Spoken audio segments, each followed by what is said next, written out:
PM Modi, पहली breaking आज की। पीएम मोदी और राष्ट्रपति जो बाइडेन के बीच आज मुलाकात होगी। जो बाइडेन के राष्ट्रपति बनने के बाद पीएम मोदी पहली बार उनसे मिलेंगे। व्हाइट हाउस में होने वाली दोनों की मुलाकात में आज कई अहम मुद्दों पर चर्चा होगी। पीएम मोदी और जो बाइडेन की मीटिंग का सबसे बड़ा एजेंडा है ट्रिपल टी, यानी ट्रेड, टेरर और तालिबान। इस बैठक में अफगानिस्तान के हालात और साउथ एशिया की मौजूदा स्थिति पर चर्चा होगी। पीएम मोदी और बाइडेन के बीच अफगानिस्तान और पाकिस्तान चीन की जुगलबंदी के एजेंडे पर भी चर्चा हो सकती है। इसके अलावा पीएम मोदी क्वाड शिखर सम्मेलन में भी आज शामिल होंगे। अब आज की दूसरी ब्रेकिंग। पीएम मोदी से मुलाकात के दौरान अमेरिकी उपराष्ट्रपति कमला हैरिस ने पाकिस्तान पर बारीकी से निगरानी रखने की जरूरत बताई है। पीएम मोदी से मुलाकात के दौरान कमला हैरिस ने आतंकवाद में पाकिस्तान की भूमिका का जिक्र किया। अमेरिकी उपराष्ट्रपति ने माना कि आतंकी गुट इस्लामाबाद से उनको समर्थन मिलता है और इस पर लगाम लगाने की जरूरत है। साथ ही पाकिस्तान की बारीकी से निगरानी की जानी चाहिए। अमेरिका ने माना है कि पाकिस्तान में आतंकी गुट सक्रिय हैं। अमेरिकी उपराष्ट्रपति ने साफ कहा कि पाकिस्तान को आतंकी संगठनों पर कार्रवाई करनी ही होगी, जिससे आतंकी अमेरिका और भारत पर कोई असर ना डाल सके। आज की तीसरी ब्रेकिंग। अमेरिकी उपराष्ट्रपति कमला हैरिस से मिले प्रधानमंत्री मोदी। व्हाइट हाउस में कमला हैरिस और पीएम मोदी की मुलाकात हुई। पीएम मोदी ने इस दौरान कमला हैरिस को भारत आने का न्योता दिया। बैठक में पीएम ने कहा कि कोरोना की दूसरी लहर के दौरान अमेरिका ने सच्चे दोस्त की तरह भारत का साथ दिया है। साथ ही पीएम ने कहा कि हमारे बीच द्विपक्षीय संबंध और मजबूत होंगे। वहीं कमला हैरिस ने कहा कि कोरोना पर भारत के साथ सहयोग जारी है। भारत के साथ सहयोग पर अमेरिका को गर्व है। कोरोना में भारत ने अहम भूमिका निभाई। कमला हैरिस ने भारत की वैक्सीन निर्यात की घोषणा का स्वागत किया। आज की चौथी ब्रेकिंग। पीएम मोदी ने वॉशिंगटन में ऑस्ट्रेलिया के पीएम और जापान के पीएम से भी मुलाकात की।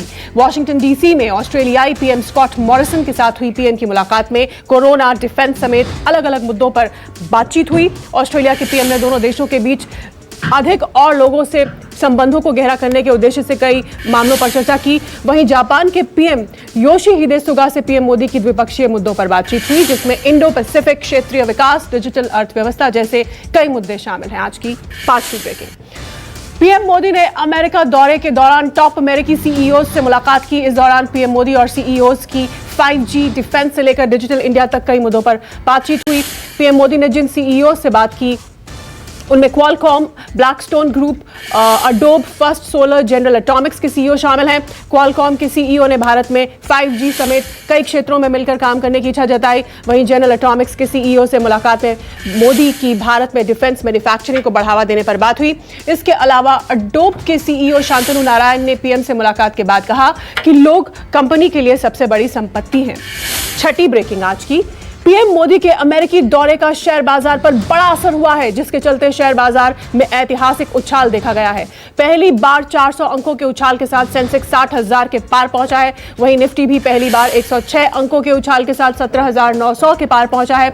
शुरुआती कारोबार के दौरान बीएसई पर HCL tech, Infosys tech, Mahindra, TCS, LT, Asian paints, IndusInd bank, Sun pharma, power grid वगैरह वगैरह, इन सभी के शेयर्स में तेजी से उछाल देखा गया है। वहीं Tata steel, NTPC, Hindustan Unilever, Titan, HDFC, SBI, Bajaj finance, Bajaj Finserv, Kotak bank, axis bank, M&M, ultra cement के शेयर्स में गिरावट देखी गई है। आज की अगली ब्रेकिंग।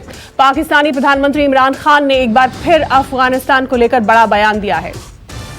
इमरान ने कहा है कि अफगानिस्तान में सिविल वॉर का खतरा बढ़ता जा रहा है। उन्होंने कहा कि अगर अफगानिस्तान में समावेशी सरकार नहीं बनी तो सिविल वॉर शुरू हो जाएगी, जिससे अफगानिस्तान में मानवीय त्रासदी फैलेगी और आतंक को जड़ जमाने की जगह मिलेगी। वहीं तालिबान ने इमरान खान के बयान को खारिज कर दिया है। तालिबानी नेता मोहम्मद मोबीन ने आरियाना टीवी चैनल से कहा कि तालिबान सरकार पहले से ही समावेशी है, हमें सलाह की जरूरत नहीं है।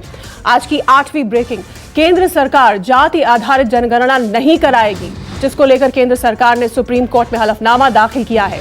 केंद्र सरकार की ओर से हलफनामा में कहा गया है कि जातिगत जनगणना व्यवहारिक नहीं है। सरकार ने कहा है कि 1951 से देश में ये नीति लागू है। केंद्र सरकार ने महाराष्ट्र सरकार की एक याचिका के जवाब में हलफनामा दाखिल किया, जिसमें जातिगत आंकड़े पर कोर्ट ने केंद्र से जवाब मांगा था। आज की अगली बड़ी ब्रेकिंग। दिल्ली में पंजाब कैबिनेट विस्तार को लेकर कांग्रेस का मंथन हुआ। राहुल गांधी के घर पर देर रात 2 बजे तक बैठक चली। इस बैठक में राहुल गांधी के साथ पंजाब के सीएम चरणजीत सिंह चन्नी भी मौजूद रहे। इस दौरान पंजाब प्रभारी हरीश रावत, KC वेणुगोपाल भी शामिल रहे। सूत्रों से खबर है कि राहुल गांधी की इस बैठक में पंजाब के मंत्रियों के चयन को लेकर चर्चा हुई है। खबर यह भी है कि सीएम चरणजीत सिंह चन्नी चंडीगढ़ जाकर मंत्रियों के नामों का ऐलान कर सकते हैं। कयास ये भी लगाए जा रहे हैं कि कैप्टन मंत्रिमंडल में शामिल कई नेताओं की छुट्टी हो सकती है। और आज की अब 10वीं बड़ी ब्रेकिंग देख लेते हैं। देश में कोरोना मामलों में उतार चढ़ाव जारी है। पिछले 24 घंटे में 31,382 कोरोना मामलों की पुष्टि हुई है, जबकि एक दिन में 318 लोगों की कोरोना से जान गई है। वहीं पिछले 24 घंटे में 32,000 से ज्यादा लोग कोरोना से ठीक भी हुए हैं। देश में कोरोना रिकवरी रेट अब 97% से ज्यादा है, जबकि मृत्यु दर घटकर 1% से भी कम हो गई है। इसके अलावा देश में टीकाकरण अभियान तेजी से चल रहा है। देश में बीते एक दिन में 72 लाख से ज्यादा वैक्सीनेशन की गई।